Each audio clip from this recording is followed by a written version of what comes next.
Dona Benedita acordou no escuro, com o coração batendo na garganta, não pelo barulho da chuva que castigava o telhado de 5 a 5 dias sem parar, mas por um silêncio súbito e aterrorizante que se fez dentro da sua alma.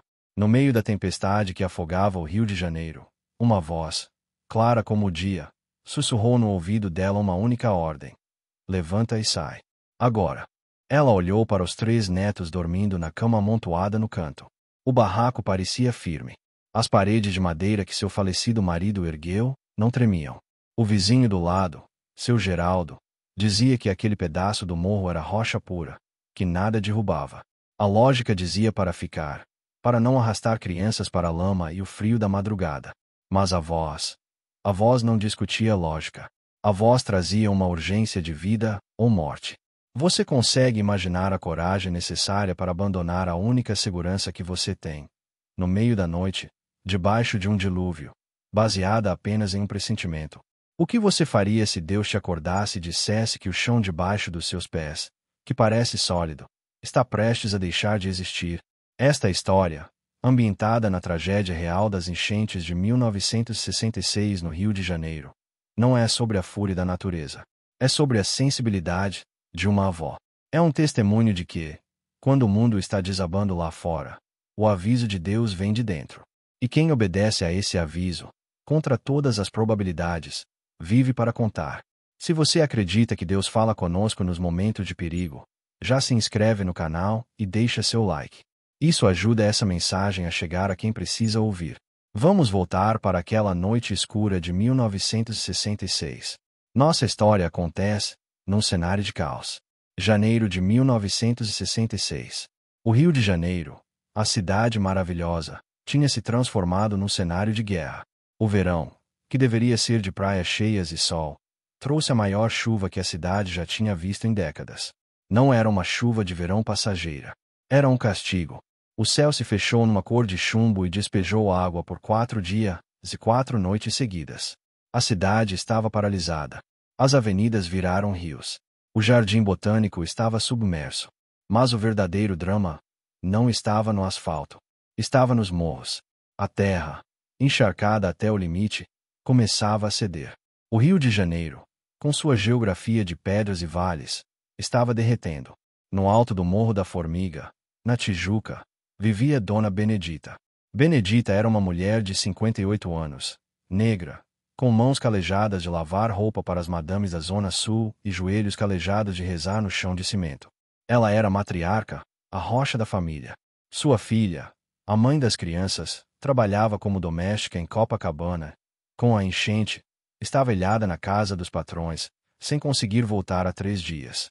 Benedita estava sozinha com as crianças, Lucas, de 8 anos, Mari, de 6, e o pequeno Zezinho, de apenas 2 anos. O barraco de Benedita era simples, mas era motivo de orgulho. Construído pelo marido, Tião, anos antes, ficava num platô que todos consideravam seguro. Aqui tem pedra, Dita, Tião dizia. Pode cair o mundo lá embaixo, que aqui a gente não desce. E ela acreditava. O barraco tinha resistido a muitos verões. Tinha eletricidade puxada, um rádio de pilha sempre ligado na Rádio Globo, e um altarzinho para Nossa Senhora da Conceição, sempre enfeitado com flores de plástico. Mas naquela semana, o medo entrou pelas frestas da janela junto com a umidade. O rádio só dava notícias ruins. Deslizamento em Santa Teresa. Soterramento em Laranjeiras. O governador pede que quem puder, saia das áreas de risco. Mas sair para onde? Benedita não tinha parentes no asfalto. Não tinha dinheiro para hotel. A escola pública, que servia de abrigo, ficava lá embaixo, longe, e o caminho era uma cachoeira de lama e lixo. A gente fica, vó? Perguntava Lucas, com os olhos arregalados, ouvindo o trovão. A gente fica, meu filho, Benedita respondia, mexendo o angu na panela. A casa do vô Tião é forte. E Deus é mais forte ainda. Vamos rezar. E eles rezavam. Benedita passava o dia com o terço na mão. Mas a chuva não parava. Ela batia no telhado de zinco como se fossem pedras. Tuc, tuc, tuc, tuc. Um barulho enlouquecedor que não deixava ninguém pensar, ninguém dormir direito. As paredes de madeira começaram a inchar. O cheiro de mofo tomou conta de tudo. O chão de cimento começou a suar, como se a terra estivesse chorando. Na quarta noite, a chuva engrossou. Era como se uma represa tivesse estourado no céu. A eletricidade cortou. O morro ficou num breu total, iluminado apenas pelos raios que rasgavam o céu e revelavam, por segundos, a água descendo barrenta pelas vielas, levando cadeiras, roupas, pedaços de vida. Benedita colocou as crianças na cama dela, a única que não tinha goteira em cima. Cobriu os três com um cobertor de lã. Durmam com Deus, ela disse.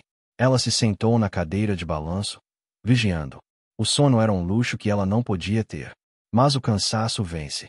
Em algum momento, a cabeça de Benedita pendeu. Ela cochilou. E foi aí que aconteceu. Não foi um sonho comum. Foi uma visão nítida, real, urgente. Benedita viu seu barraco. Mas ele não estava onde deveria estar. Ela viu o barraco descendo, deslizando suavemente como um barco num rio de lama, e depois se partindo ao meio como uma caixa de fósforos esmagada. E no meio dos destroços, ela não ouvia o choro dos netos. Ela ouvia silêncio. Ela acordou, num sobressalto. O coração parecia um tambor. Ela estava suada, apesar do frio úmido. O barraco estava quieto. As crianças dormiam. O barulho da chuva continuava lá fora, monótono, hipnótico. Nada parecia ter mudado. A casa não estalava. O chão não tremia. Foi pesadelo. Benedita. Ela sussurrou para si mesma. Coisa da cabeça cansada. Ela tentou se acomodar na cadeira de novo. Mas assim que fechou os olhos, a voz veio. Não era um som externo. Era uma voz dentro da caixa torácica, uma pressão no peito, uma ordem que não admitia dúvida. Pega os meninos. Sai agora. Benedita abriu os olhos. Ela olhou para a imagem de Nossa Senhora no altar. A luz da vela, que ela mantinha acesa com sacrifício, tremulava violentamente, embora não houvesse vento dentro de casa. Sai agora. A urgência era física. Benedita sentiu um enjoo, uma necessidade de fugir dali que ela não conseguia explicar racionalmente. Ela olhou para o relógio de parede. Eram 3:30 da madrugada. Sair agora. Com 3 crianças. Na chuva. No escuro. Para onde? Ela se levantou. Suas pernas tremiam. Ela foi até a janela e espiou. A água descia violenta pela vala na frente da casa. Se eu sair, a gente pode morrer de frio, ou escorregar e cair lá embaixo. Ela pensou. A lógica dizia para ficar. O medo dizia para ficar. O vizinho, seu Geraldo, dizia para ficar. Mas a voz dizia, sai. Benedita tomou a decisão. Não foi uma decisão da mente. Foi uma decisão da fé. Ela foi até a cama e sacudiu Lucas. Lucas, acorda. Acorda, meu filho. O menino resmungou, sonolento. O que foi? Vó, já é de manhã. Não. Levanta. Pega seu casaco. A gente vai sair. Sair? Tá chovendo, vó. Não discute, Lucas. Pega a Mari. Agora. A firmeza na voz da avó assustou o menino. Ele pulou da cama. Benedita pegou Zezinho no colo, enrolado no cobertor, ainda dormindo. Ela não pegou roupas. Não pegou dinheiro. Ela foi até o altar, pegou a imagem de Nossa Senhora e enfiou no bolso do casaco. Pegou os documentos das crianças que ficavam numa lata de biscoito. Só. Vamos, ela disse. Eles abriram a porta. O vento entrou uivando, trazendo a chuva gelada que encharcou a roupa deles em segundos. Quando eles pisaram na varanda, o vizinho, seu Geraldo, apareceu na janela do barraco dele, que ficava a 3 metros de distância. Geraldo era um pedreiro aposentado, um homem orgulhoso de suas construções. Oh, Dona Benedita, onde a senhora vai com essas crianças numa hora dessa? Ficou doida. Ele gritou para vencer o barulho da chuva. Benedita parou. A lama já cobria seus chinelos. Geraldo, vem com a gente. A gente tem que descer.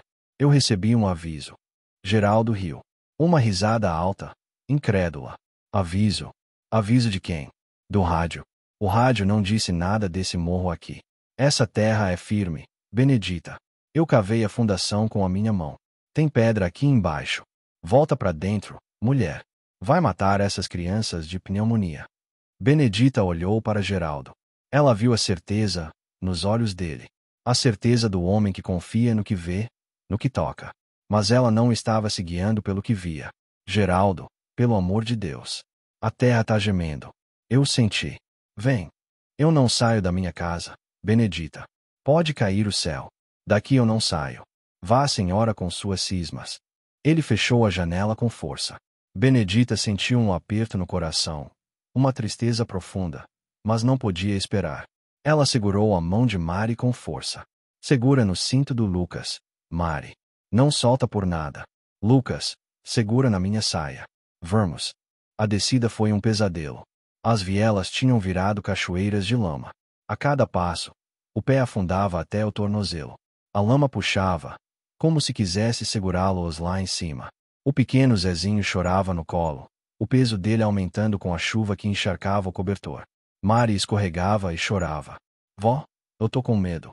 Quero voltar para casa. Não olha para trás, Mari. Olha pro pé da avó.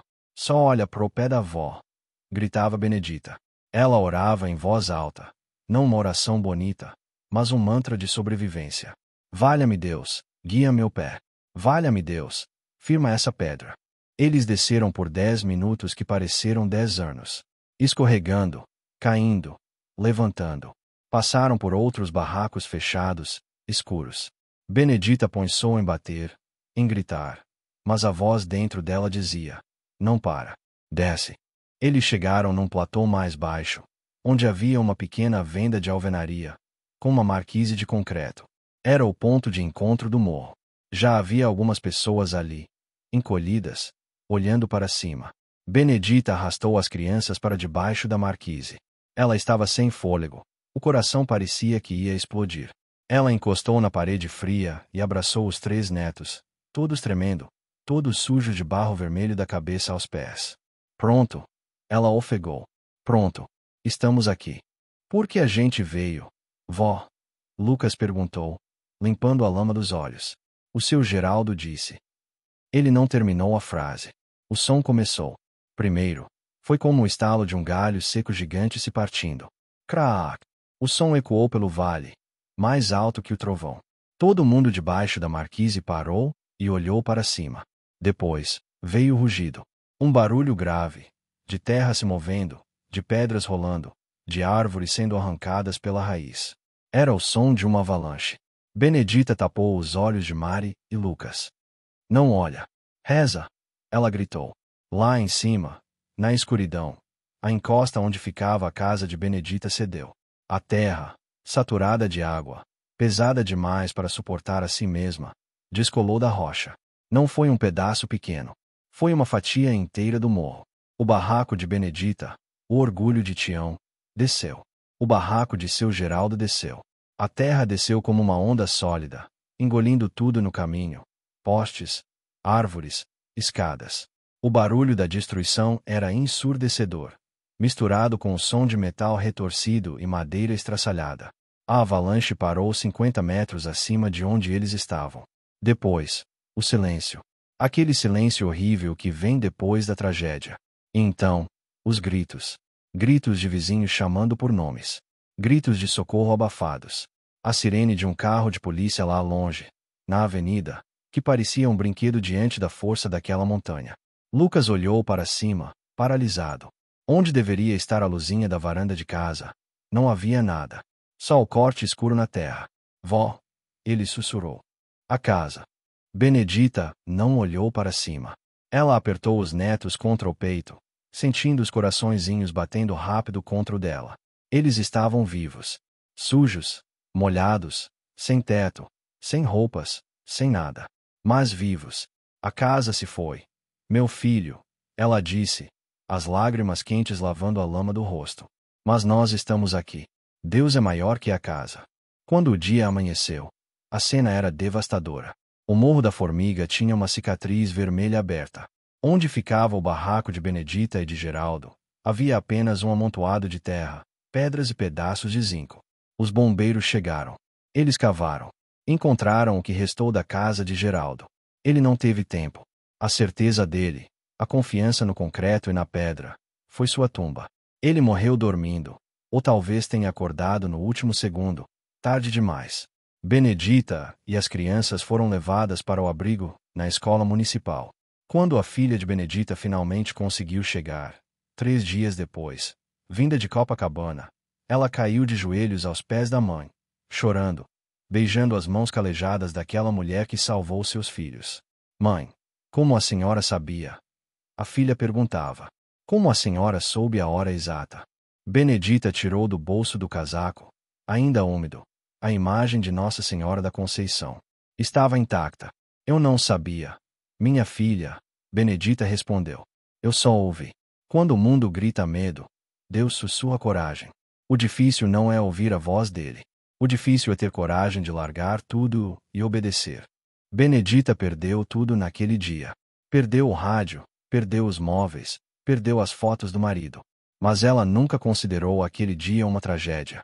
Para ela, foi o dia do livramento. Eles reconstruíram a vida. Benedita trabalhou mais 10 anos lavando roupa. Lucas cresceu, estudou, virou engenheiro civil. Ele dizia que queria aprender a construir casas que não caíssem, mas sabia que a verdadeira fundação não era o cimento, era a fé da avó dele.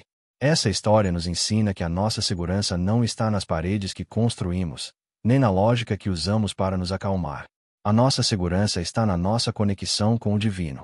Há momentos na vida em que a lógica diz fique, não arrisque. Mas o espírito diz vá. Dona Benedita podia ter ficado. Podia ter ouvido o vizinho sensato. Se tivesse ficado, hoje seria apenas mais um número na estatística de uma das maiores tragédias do Rio.